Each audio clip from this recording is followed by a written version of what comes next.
السلام علیکم۔ اللہم صلی علی محمد وعلی آل سیدنا محمد وبارک وسلم علیہ۔ آپ نے قرآن پاک میں حضرت سلیمان علیہ السلام کا حضرت بلقیس کا قصہ ضرور پڑھا ہے۔ حضرت بلقیس کا مختصر سا تعارف کرواتے ہیں۔ چونکہ بلقیس کی ماں ایک پری تھی، اس لیے اس کو جنات کے بارے میں تمام باتوں کا علم تھا۔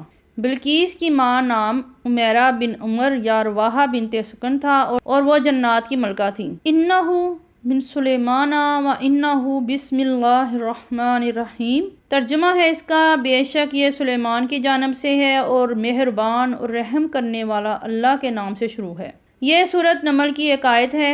سورہ نمل مکی ہے اور اس کی آیات کی تعداد جو ہے 93 ہے، یہ 93 ہے۔ اس آیت میں جس واقعہ کی طرف اشارہ ہے وہ اس طرح ہے کہ حضرت سلیمان بن داؤد علیہ السلام بیت المقدس میں یمن جاتے ہوئے وادی غل یعنی کہ چونٹیوں کی وادی سے گزرے۔ لوگوں کو پیاس محسوس ہوئی۔ حضرت سلیمان علیہ السلام نے ہدہد کو طلب فرمایا۔ اس وقت آپ کے ساتھ صرف ایک ہی ہدہد تھا۔ کلنگ کو بلوا کر آپ نے اس سے ہدہد کے بارے میں دریافت کیا۔ کلنگ تمام پرندوں کا سردار تھا۔ یہ ایک آبی پرندہ ہے جس کی گردن جو ہے سارس کی طرح لمبی ہوتی ہے۔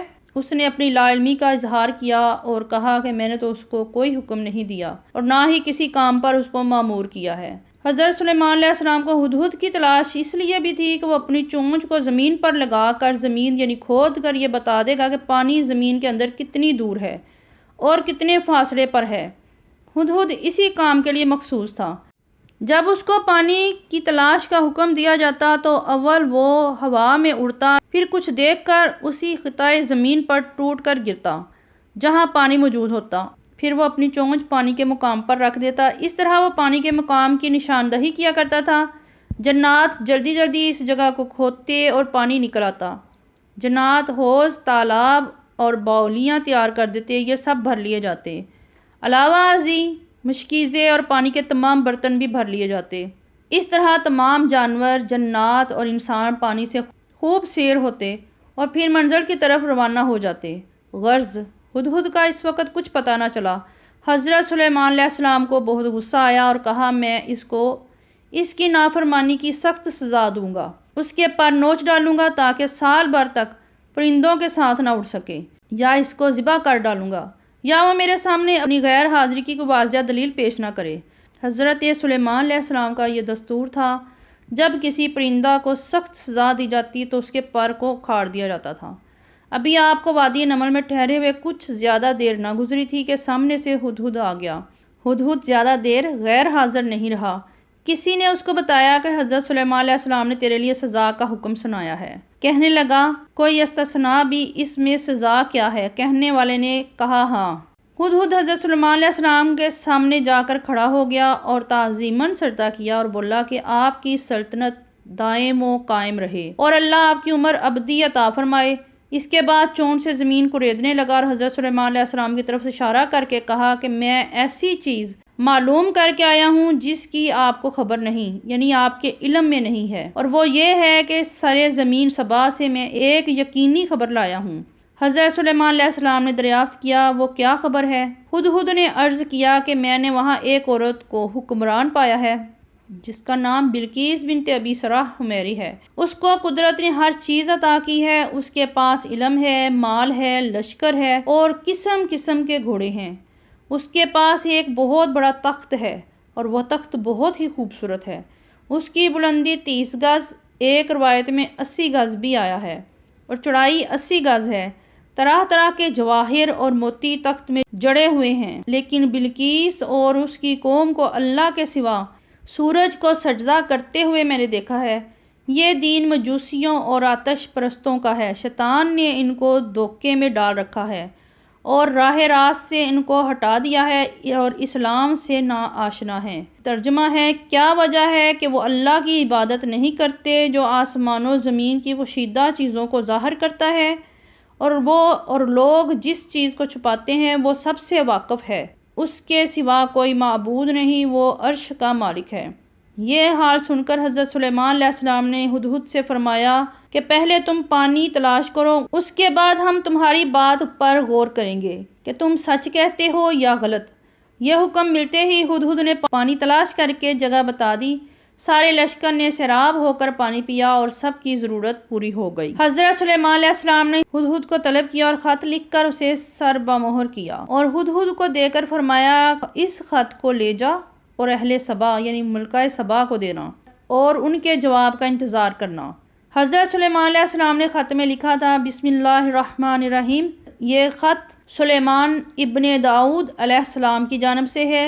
میں تم کو بتا دینا چاہتا ہوں کہ تم مجھ پر برتری اور بڑائی کے خواستگار نہ بنو، میری اطاعت کرنے میں اپنی بڑائی کو رکاوٹ نہ بناؤ اور تم سب فرما بردار بن کے یعنی مصالحت کے رنگ میں میرے پاس آؤ۔ اگر تم جنات سے ہو تم میرے خدمتگار ہو کہ قوم جنات میری تابعہ ہے، اگر تم انسانوں سے ہو تو تم پر میرے حکم کو سننا اور اسے ماننا لازم ہے۔ خط لکھنے سے پہلے تحریر تھی انہ من سلیمان و انہ بسم اللہ الرحمن الرحیم۔ ترجمہ ہے اس کا، یہ نامہ سلیمان کی طرف سے ہے اور بے شک اس اللہ کے نام سے شروع ہے جو مہربان اور رحیم ہے، کہ تم مجھ سے سرکشی نہ کرو اور مطیع ہو کر مسلمان ہو کر میرے پاس چلی آؤ۔ ہدہد یہ خط لے کر دوپہر کو بلقیس کے محل میں پہنچا۔ بلقیس اپنے محل میں سو رہی تھی، محل کے تمام دروازے بند ہو چکے تھے، کوئی اس کے پاس نہیں پہنچ سکتا تھا۔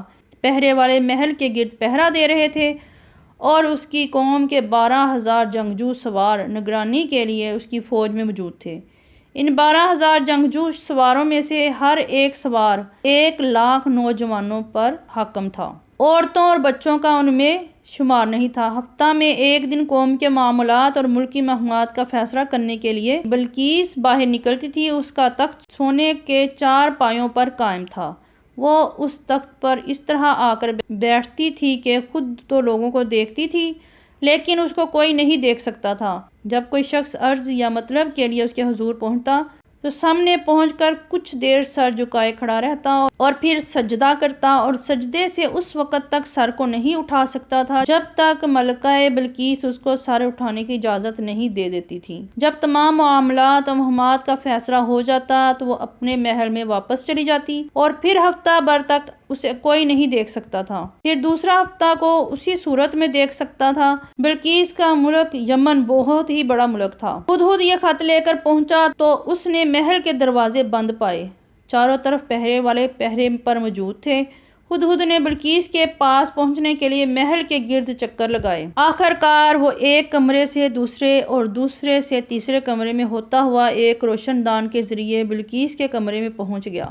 بلقیس 30 گز اونچے تخت پر چت لیٹی ہوئی سو رہی تھی، اس کے جسم پر ایک چادر کے سوا کوئی اور لباس نہیں تھا۔ بلقیس ہمیشہ اسی ڈھنگ سے سوتی تھی۔ ہدہد نے وہ خط اس کے پہلو میں رکھ دیا، خود اڑ کر روشن دان میں جا بیٹھا اور بلقیس کے بیدار ہونے کا انتظار کرنے لگا۔ جب وہ بیدار ہو تو خط پڑھ لے، لیکن بلقیس دیر تک سوتی رہی۔ جب اس کو سوتے ہوئے بہت دیر ہو گئی تو ہدہد نے روشن دان سے اتر کر اپنی چونچ سے بلقیس کو ٹھونگ ماری۔ بلقیس کی آنکھ کھل گئی اور اس نے اپنے پہلو میں خط رکھا ہوا پایا۔ اس نے خط کو اٹھایا اور آنکھیں مل کر اچھی طرح بیدار ہو کر اس خط کو دیکھا اور سوچنے لگی کہ محل کے تمام دروازے بند تھے، یہ خط یہاں کیسے آ گیا؟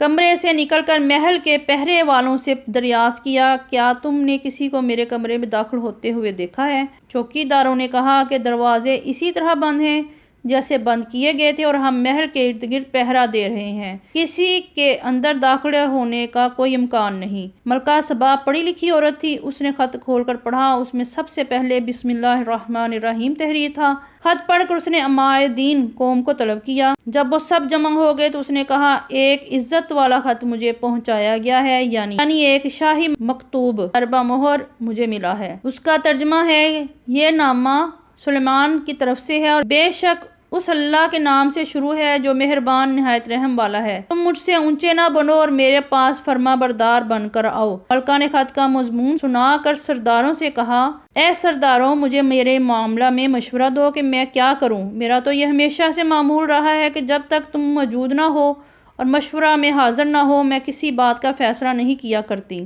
سرداروں نے جواب دیا کہ ہم بڑے طاقتور جنگجو اور بہادر ہیں، جنگ قوت اور کثرت افراد میں کوئی ہم پر غالب نہیں، ہم نے کسی سے شکست نہیں کھائی۔ اے بلقیس، تو ہم سب سرداروں کی سردار ہے، تو اپنے معاملہ کو خوب سمجھتی ہے۔ سرداروں کو نصیحت نہیں کی جاتی بلکہ حکم کیا جاتا ہے، تو ہم کو حکم دے، ہم تیرے حکم پر چلیں گے۔ ملکہ نے سرداروں کا یہ جواب سن کر کہا کہ دستور عام یہ ہے کہ بادشاہ جب کسی بستی میں داخل ہوتے ہیں تو اسے برباد کر دیتے ہیں اور معززین کو رسوا کر دیتے ہیں، لوگوں کا مال چھین لیتے ہیں، قتل و غارت کرتے ہیں، قیدی بناتے ہیں، غرض کے ہر چیز برباد کر دیتے ہیں۔ اس کے بعد ملکہ سبا نے کہا میں سلیمان کی جناب میں ایک ہدیہ بھیجتی ہوں اور آزماتی ہوں کہ قاصد میرے پاس کیا جواب لاتے ہیں اور وہاں کے کیا حالات سناتے ہیں۔ اس کے بعد بلقیس نے 12 ایسے غلام انتخاب کیے جن میں زنانہ پن نمایاں تھا، ان کے ہاتھوں پر مہندی لگوائی، بالوں میں کنگھی کرائی، بناؤ سنگار کیا گیا اور لڑکیوں کا لباس پہنا دیا گیا۔ ملکہ نے ان کو نصیحت کر دی جب ان سے کچھ پوچھا جائے اور سلمان ان سے کچھ گفتگو کریں تو وہ اس طرح جواب دیں جس طرح عورتیں جواب دیتی ہیں۔ پھر ملکہ نے ایسی 12 لڑکیاں منتخب کی جن میں مردانہ علامتیں نمایاں تھیں۔ مردوں کی طرح ان کے اعضاء سخت تھے، ان کے سروں کے بال مردوں کی طرح بنوا کر ان کو مردانہ کپڑے پہنا دیے گئے اور جوتیاں بھی پہنا دی۔ ان کو اچھی طرح سمجھا دیا گیا کہ تم سے جب گفتگو ہو تو تم مردوں کے لہجہ میں بے حجابانہ جواب دینا۔ ان باندیوں اور غلاموں کے ساتھ یلنجو کی لکڑی، مشک و عنبر اور ریشم، یہ تمام چیزیں طباقوں میں سجا دی گئیں۔ بہت زیادہ دودھ والی عربی نسل کی اونٹنیاں، 2 خر مہر یعنی بڑی کوڑیاں جن میں ایک بلدار سوراخ والا تھا اور دوسرا بغیر سوراخ کے، ایک خالی پیالہ، ان تمام تحفہ و ہدایہ کے ساتھ ایک عورت کو بھی حضرت سلیمان علیہ السلام کی خدمت میں بھیجا اور اس کو تاکید کر دی کہ حضرت سلیمان علیہ السلام جو بات کہیں اسے یاد رکھے اور جو واقعات وہاں گزرے ان کو لفظ با لفظ یہاں آ کر بیان کرے۔ ساتھ ہی ساتھ یہ بھی ہدایت کی کہ وہ دربار میں سب کھڑے رہیں، جب تک بیٹھنے کی اجازت نہ ملے نہ بیٹھیں۔ اگر وہ جبار بادشاہ ہوں گے تو تم کو بیٹھنے کا حکم نہیں دیں گے اور پھر ان کو مال دے کر راضی کر لوں گی تاکہ وہ ہماری طرف سے خاموش ہو جائیں، حملہ نہ کریں۔ اگر وہ بردبار صاحب علم اور فہیم ہوں گے تو وہ تم کو بیٹھنے کا حکم دیں گے۔